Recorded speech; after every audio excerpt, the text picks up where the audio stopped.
The boardroom on the 40th floor smelled of espresso and tension, the kind of tension that builds for months before it finally breaks. Rain tapped softly against the glass walls, blurring the skyline into gray streaks. And inside, nobody dared to breathe too loudly. Vanessa Cole stood at the head of the table, her palm slamming down on a folder of quarterly reports. The sound sharp enough to make 3 executives flinch. Her voice, when it came, was ice wrapped in silk. "Do as I said," she told him, "or quit." Every eye in the room turned toward the man sitting across from her, waiting for him to lower his head the way he always had. The way everyone always did when Vanessa spoke like that. The polished table between them reflected the gray light pouring through the windows. And around its edges sat a dozen executives who had all, at one point or another, learned exactly how far they could push back against the woman at the head of the room, which was to say not very far at all. Papers rustled quietly as people shifted in their seats.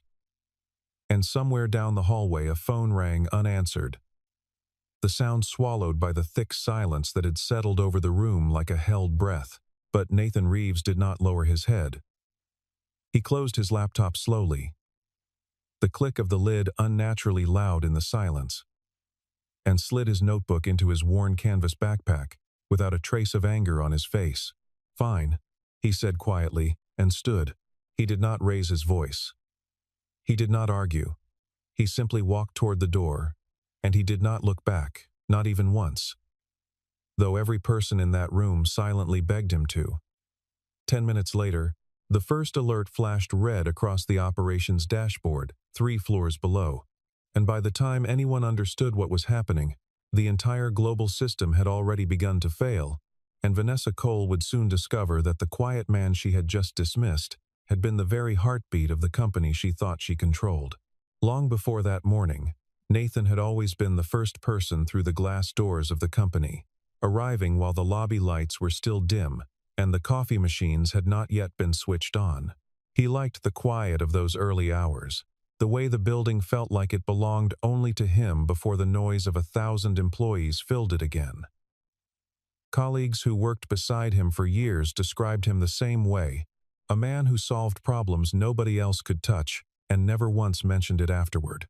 He never took credit in meetings, never positioned himself for promotions, never played the games that climbed corporate ladders in that city.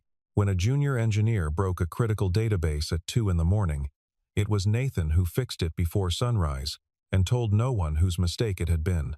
Around the office, people had a name for him, spoken with quiet respect rather than mockery. They called him the quiet problem solver. Because whatever broke, whatever failed, whatever threatened to collapse under the weight of ambition and deadlines, Nathan found a way to hold it together without asking for applause. He was 39 years old, a single father who never brought his personal life into the office, and colleagues sensed there was a story behind his composure that he simply chose not to tell. He led the systems engineering team with a calm authority that needed no volume, and even the most difficult clients softened when he spoke. Because his words were always precise and never wasted, he kept a small collection of sticky notes along the edge of his monitor, reminders of birthdays and anniversaries belonging to people on his team rather than himself, and every year without fail, those small gestures arrived on time, a card here, a quiet word of congratulations there. New hires often mistook his silence for coldness during their first week, only to discover within a month that he was the person who stayed late to help them without ever making them feel foolish for asking. He rarely spoke about his life outside the office, though occasionally a photograph on his desk hinted at a world beyond the glass walls, one he protected fiercely and never discussed even with his closest colleagues. Vanessa Cole had taken over the company only 8 months earlier, stepping into the chief executive role after her father quietly retired to a house by the coast. She was 38, sharp as glass, and utterly convinced that perfection was not an aspiration but a requirement. She had built her reputation on discipline, on demanding excellence from everyone around her, and on believing that emotion had no place inside a boardroom built to make billion-dollar decisions. She despised being questioned, especially by men who spoke less and somehow commanded more respect than she did. And from her very first week, Something about Nathan's calm resistance to her authority unsettled her deeply. She saw his silence as defiance rather than restraint, and she decided almost immediately that he was a problem she would eventually need to solve. She had spent her entire career proving herself in rooms where people doubted a woman could carry the weight her father once had, and that history had hardened into a leadership style that left very little room for softness or hesitation. Colleagues who had known her since business school described a woman who studied every competitor's failure with obsessive precision, determined never to repeat a mistake that might be used against her. Her assistant, a patient young man named Gregory Diaz, often remarked privately that she treated every quarter like a battle to be won rather than a business to be nurtured, though he never dared say so to her directly.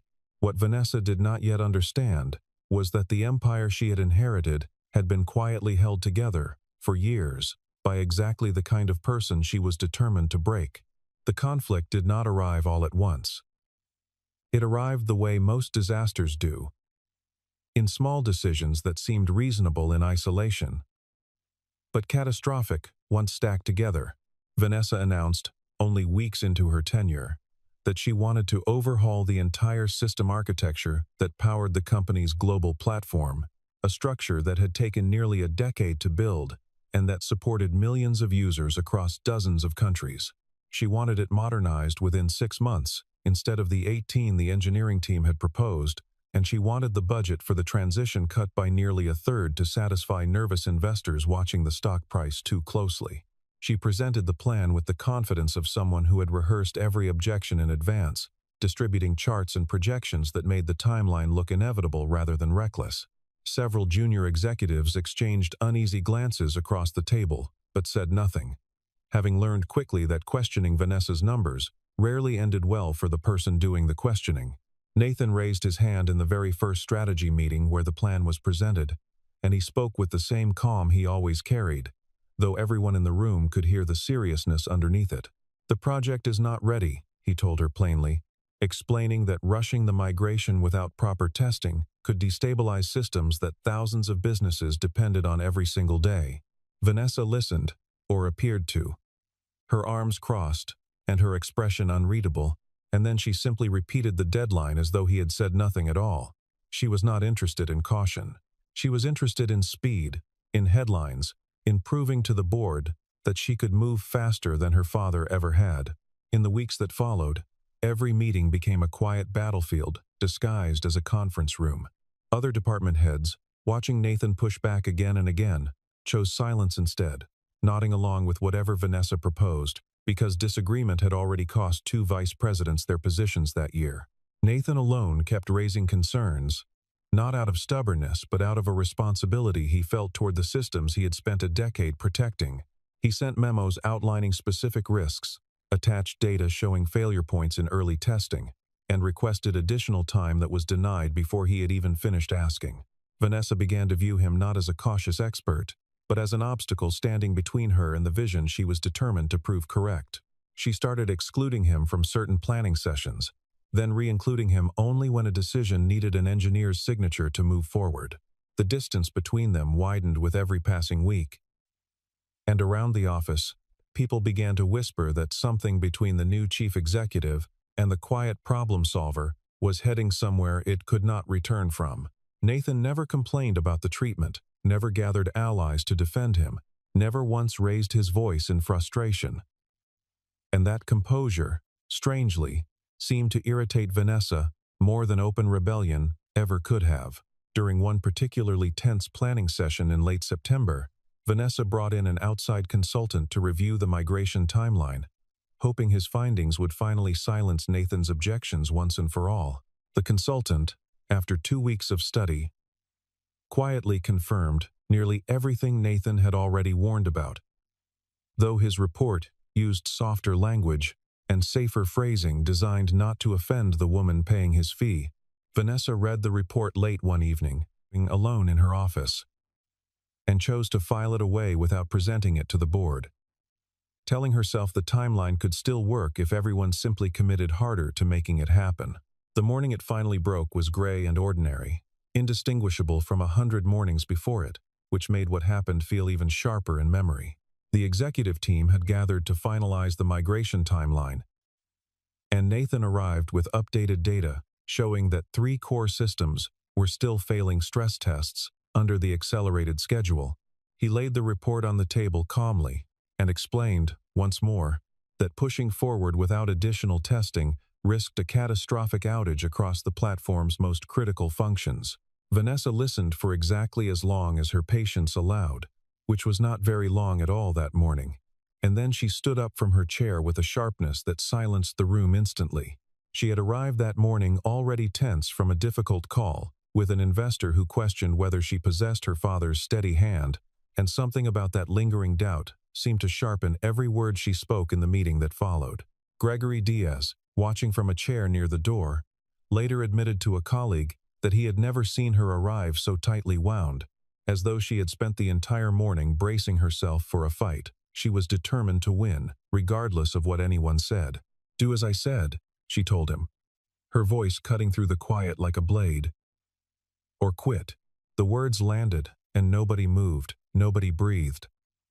Because everyone understood, this was no longer about a timeline or a budget, but about who truly held power inside that room. They expected Nathan to apologize the way he always eventually did, to soften his objections and fall back in line the way disagreement always ended in that company. Instead, Nathan reached for his laptop and closed it with a quiet, deliberate click that somehow felt louder than any shout could have been. He gathered his notes into a neat stack, slid his badge from his lanyard, and placed it gently on the polished table in front of him, the small plastic card catching the gray light from the window. "I choose to quit," he said, his voice steady and without a trace of anger. And there was no theater in the words, no bitterness, only a quiet finality that filled the room more completely than shouting ever could. He did not look at Vanessa as he turned toward the door. He did not wait for a reaction. He simply walked out, and the sound of the door closing behind him seemed to echo far longer than it should have. Vanessa allowed herself a small, satisfied smile as the door clicked shut, believing, in that moment, that she had won something important. She told the room to move forward with the original timeline, insisting that no single engineer, however skilled, was irreplaceable in a company built on process and structure rather than individual heroics. The meeting continued for another 20 minutes. Budgets adjusted, tasks reassigned, confidence restored across the table, and nobody in that room yet understood how badly they had misjudged the shape of what they were about to lose. Down the hallway, Nathan cleared his desk without hurry, placing a framed photograph, a chipped coffee mug, and a small potted plant into a cardboard box that had been sitting unused in a supply closet for years. A young engineer named Sarah Whitfield lingered near his doorway, watching with a stricken expression, unsure whether it was her place to say anything at all. "You did not have to do that," she finally whispered, and Nathan only offered her a small, tired smile in return, telling her that some lines, once crossed, could not simply be uncrossed by staying quiet a little longer. He shook her hand, wished her well, and carried his box past the rows of desks where colleagues watched him go, with expressions caught somewhere between disbelief and quiet grief. It took only a few minutes after the meeting adjourned for the first warning signs to appear on the operations floor 3 levels below. A junior engineer noticed a synchronization error rippling across 2 data centers, small at first, the kind of glitch that resolved itself a dozen times a week without anyone noticing. But this one did not resolve itself. Within 20 minutes, servers across 3 continents began reporting failures. Authentication systems locked out legitimate users by the thousands, and customer support lines lit up faster than anyone could answer them. By early afternoon, the platform that powered payment processing for small businesses across the country had gone completely dark, and panic spread through the building floor by floor, like smoke finding every open door. Executives who had nodded along with Vanessa's timeline for months suddenly found themselves staring at dashboards full of red warnings they did not know how to read, let alone fix. Engineers scrambled through documentation that felt incomplete, discovering, with growing dread, that critical portions of the system architecture existed nowhere except inside the mind of the man who had walked out that morning. A man named Marcus Bellamy, the head of infrastructure operations, stood in the center of the emergency response room with his tie loosened and sweat gathering at his collar, shouting orders that nobody quite knew how to follow. He tried calling 3 different former contractors who had once touched pieces of the system, but none of them possessed anything close to the full picture Nathan had carried quietly in his head for a decade. Screens across the room blinked with cascading failures, one system dragging down another in a chain reaction nobody had modeled for. And by 4 in the afternoon, even the backup servers in a secondary facility outside the city had begun buckling under the strain. Someone finally said his name aloud, hesitantly, as though speaking it might summon an answer to the chaos unfolding around them. It became clear, with sickening clarity, that Nathan Reeves was the only person who fully understood how the old and new systems had been stitched together.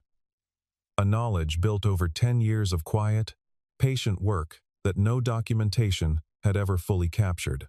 Junior engineers who had once thought they understood the architecture now stared at code they could not parse, terrified of making the crisis worse with every keystroke they typed. Vanessa remained in her office through the early hours of the crisis, telling herself repeatedly that her team was more than capable, that no single individual should ever hold that much unchecked importance inside a company this large. She refused, for as long as she could manage, to consider that the decision she had made that morning might already be unraveling everything she had spent months trying to build.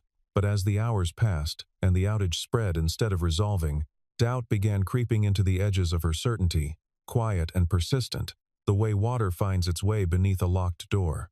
She called Gregory into her office twice that afternoon, asking questions he could not answer, pacing between the window and her desk in a way her assistant had never once witnessed in 8 months of working closely beside her.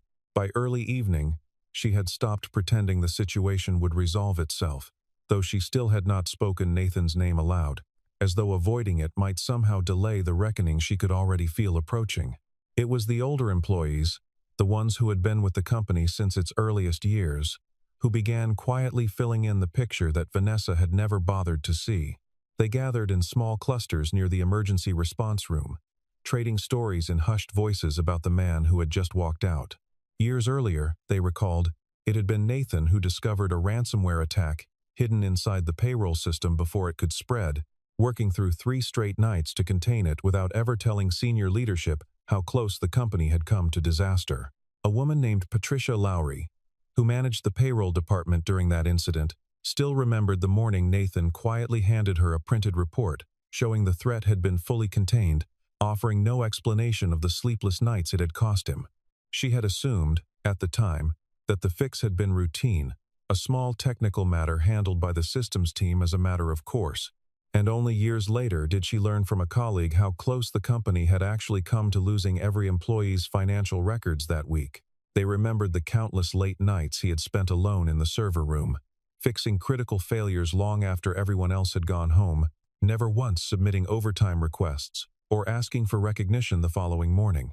Competing firms had tried repeatedly to recruit him over the years, some offering salaries nearly double what he earned, and every single time, without exception, he had quietly declined and stayed. He never negotiated for raises even when his work clearly justified them, and colleagues admitted, almost with shame now, that they had simply assumed his silence meant he did not want more, rather than understanding it as loyalty freely given. An older director named Harold Pruitt, who had worked alongside Nathan since the earliest days of the company, remembered a winter storm years earlier, when the main data center in the Midwest lost power for nearly 18 hours. Nathan had driven through the storm himself, chains on his tires, to manually restart backup generators nobody else knew how to operate, arriving home only after the entire regional network had come back online.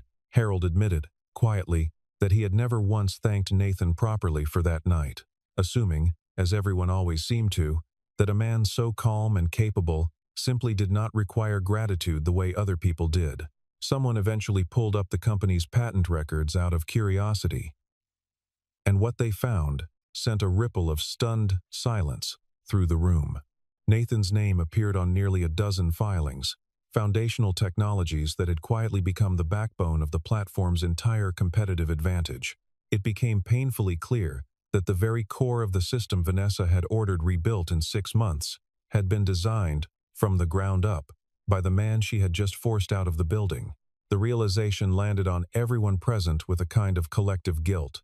The uncomfortable understanding that they had watched him carry the company for years and said nothing when he was finally pushed too far.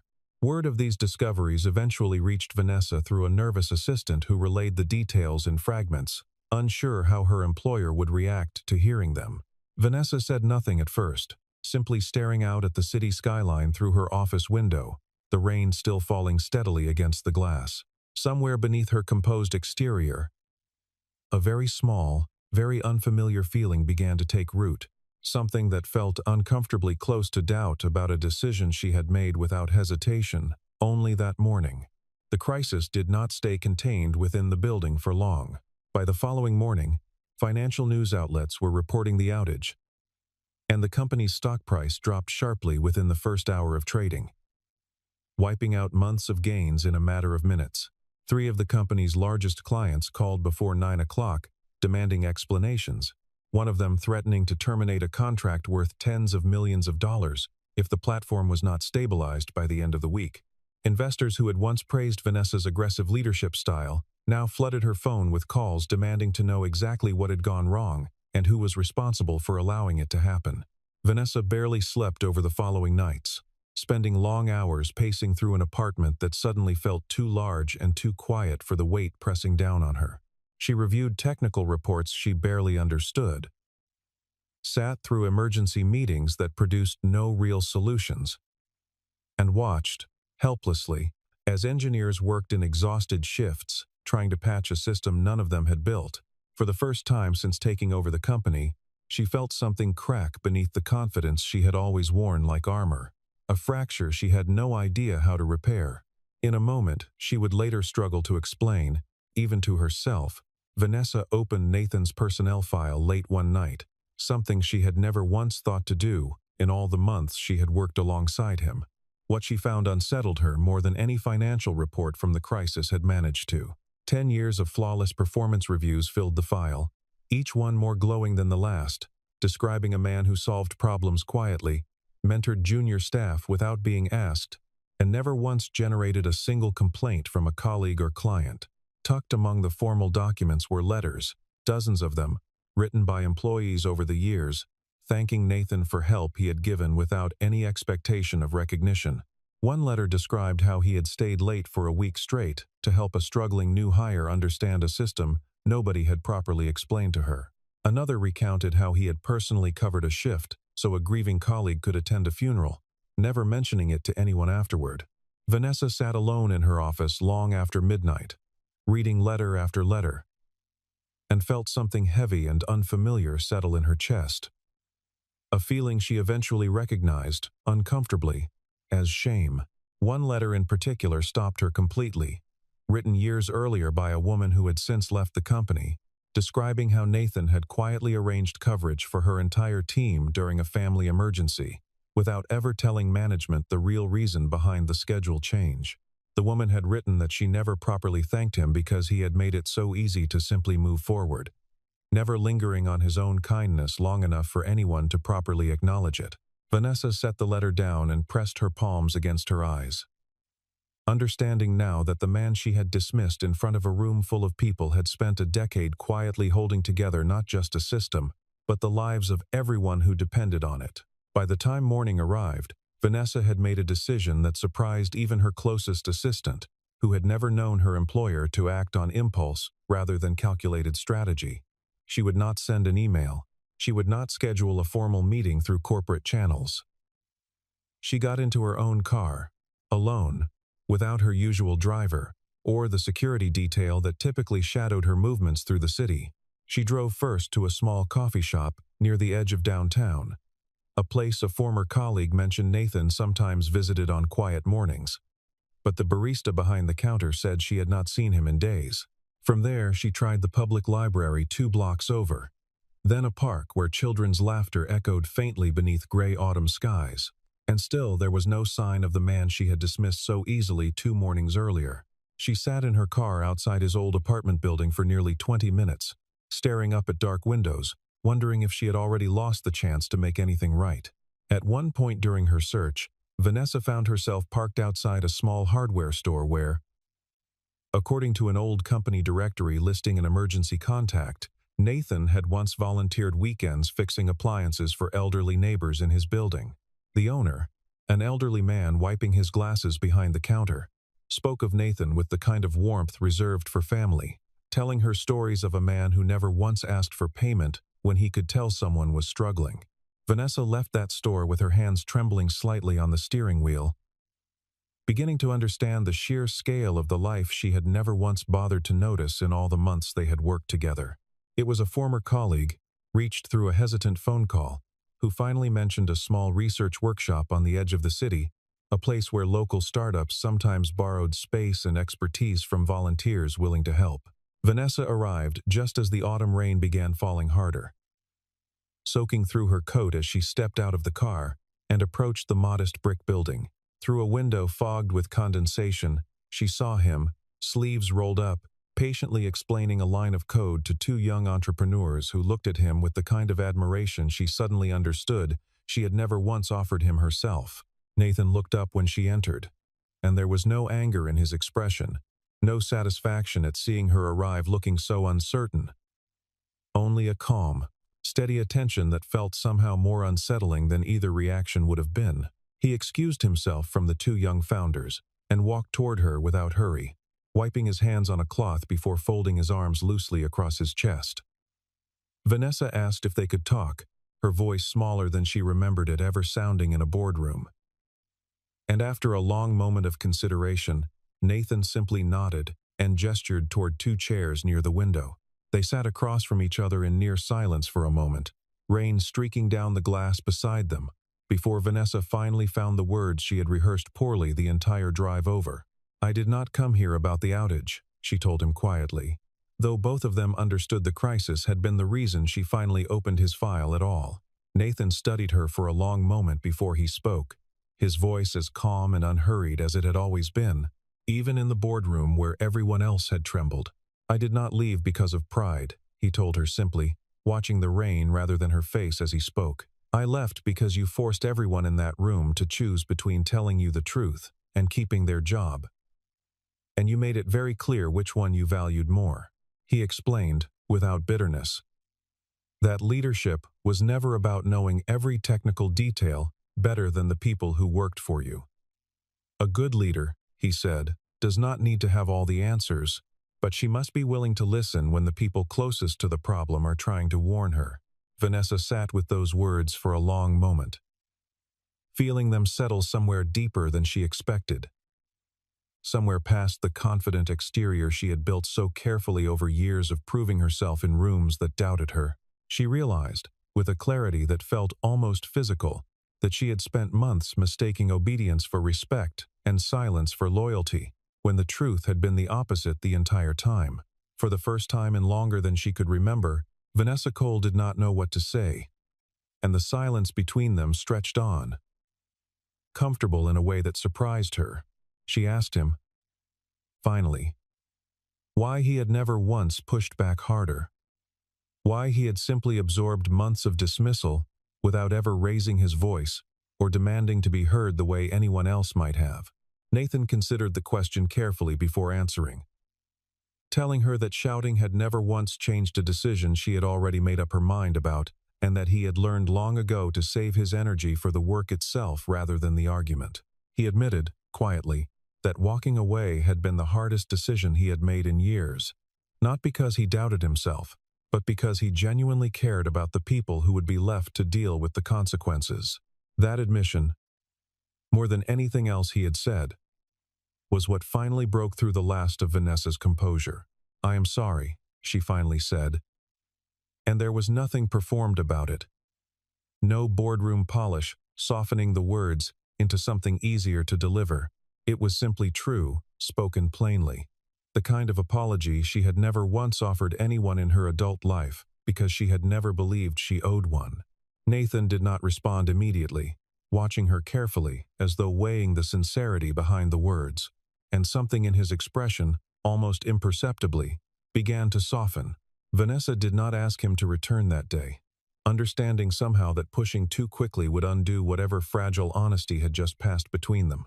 "If you do not come back," she told him quietly, gathering her coat as she prepared to leave, "I will still be grateful for everything you built, whether you ever step through those doors again or not."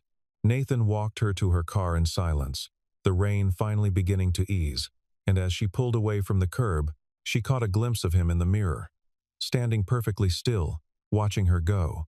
1 week later, the company's board of directors gathered for an emergency session that Vanessa herself had requested. A meeting unlike any she had called since taking over the role. She stood before them without notes, without the polished confidence she usually armored herself in, and admitted, plainly and without excuses, that the crisis had been born from her own refusal to listen. She told them she was reversing the accelerated timeline entirely, restoring the original 18-month plan the engineering team had proposed from the very beginning. She spoke, too, about culture, about how fear had quietly replaced honesty in every meeting room across the company under her leadership, and how she intended to change that starting immediately. Some board members exchanged skeptical glances, unaccustomed to hearing this particular voice admit fault so openly. But by the end of her remarks, even the most hardened among them seemed genuinely moved. As the meeting began winding toward its close, the doors at the back of the room opened quietly, and a hush fell over the assembled executives.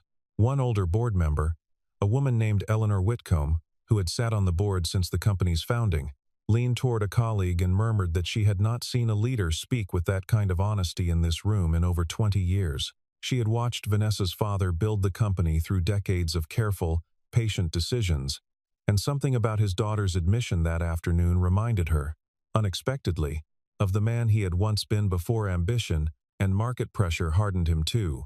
Nathan walked in, dressed simply, his old badge clipped once again to his belt, and made his way toward the front of the room without any announcement or fanfare. He was not there for the money, and everyone who knew him understood that immediately. Because money had never once been what drove him through a decade of quiet dedication. He had come back for the people he had spent years protecting, the junior engineers he had mentored, the systems he had built with his own hands, the company he still believed, despite everything, was worth saving. The room rose to its feet almost as one, applause breaking out across the table in a way that felt entirely unplanned and entirely genuine. Unlike the rehearsed appreciation of corporate gatherings past, Vanessa stood at the front of the room and watched him, something unfamiliar and warm rising in her chest, as she realized how close they had all come to losing something irreplaceable. Over the following weeks, the engineering teams worked around the clock to stabilize the platform, and slowly, methodically, the system that had nearly collapsed began to breathe again under Nathan's steady guidance. Clients who had threatened to leave stayed once they saw the company's public commitment to careful, sustainable growth rather than reckless speed-chasing headlines. The stock price began climbing back toward its earlier levels as investor confidence returned, not because the crisis had been forgotten, but because the response to it had been handled with such visible honesty. Marcus Bellamy, who had shouted himself hoarse in the emergency response room during the worst of the outage, later told colleagues that watching Nathan work during those recovery weeks had taught him more about calm leadership than a decade of management seminars ever had. Nathan moved through the crisis methodically, prioritizing the most critical failures first, delegating clearly, and never once raising his voice, even when exhaustion visibly weighed on everyone around him. By the end of the second week, the last of the major outages had been resolved, and the platform ran more smoothly than it had in months, a quiet testament to the depth of understanding no consultant or outside firm could have replicated. Vanessa formally granted Nathan full technical autonomy over the company's core infrastructure, a title befitting the role he had quietly filled for years without ever holding it officially. He became chief systems architect, with the authority to veto any decision that threatened the stability of the platform's foundational architecture, a safeguard against the kind of mistake that had nearly destroyed everything.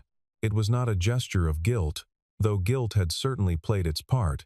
but a genuine recognition of a partnership that both of them slowly came to understand was necessary.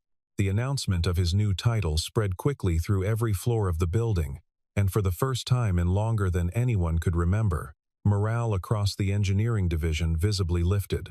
Employees who had grown weary of leadership that valued speed over sustainability began to believe, cautiously, that something fundamental had actually shifted rather than merely been announced for appearances. Nathan accepted the new responsibility the same way he had always accepted everything else, without ceremony, simply returning to his desk on the 14th floor and beginning the quiet work of rebuilding what had nearly been lost. Their working relationship changed in small, deliberate ways over the following months, built not on dramatic declarations, but on the quiet accumulation of mutual respect, earned through countless late meetings and honest disagreements handled without fear. Vanessa began asking questions before issuing orders, listening more carefully in rooms she once dominated through sheer force of will. Nathan, for his part, began speaking more freely, offering opinions he might once have kept to himself, trusting finally that they would actually be heard. The culture across the company shifted gradually, employees noticing that meetings no longer ended in uneasy silence whenever someone disagreed with leadership. Sarah Whitfield, the young engineer who had once watched Nathan carry his box of belongings out the door, was promoted that spring to lead her own small team, something she credited, in a note she left on his desk, to watching him prove that quiet integrity could outlast any amount of pressure. Vanessa began holding open sessions once a month, where any employee, regardless of title, could raise concerns directly to leadership without fear of consequence, a practice her father had never once considered necessary during his own decades running the company.